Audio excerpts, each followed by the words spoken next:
Washington's enemy is an enemy that doesn't exist.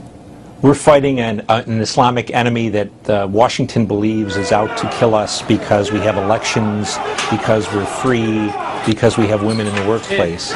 It's an enemy that doesn't exist. It didn't exist when bin Laden was alive. It doesn't exist now. America is being attacked because of its foreign policy in the Muslim world, because of its support for Israel, because of its support for the Saudi police state, because of its presence on the Arab Peninsula. And until we accept that, until Americans can say to each other, whether you support aid to Israel or not, our relationship with Israel is causing this war, we are not going to be able to defeat this enemy. And Israel itself as a country is not the problem.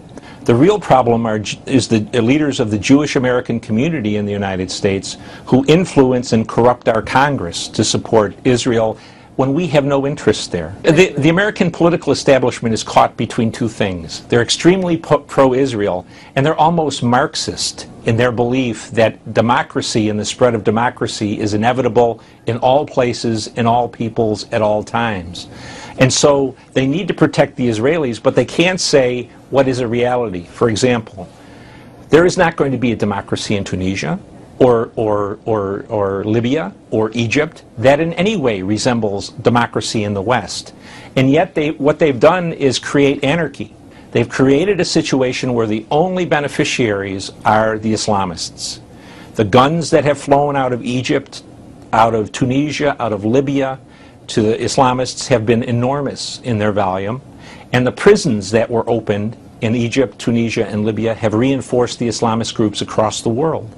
So their mindless pursuit of secular democracy at the end of the day endangers the stability of the region and probably the whole world. The truth is, American and Western foreign policy interests in the Middle East have depended for 50 years on the maintenance of tyranny.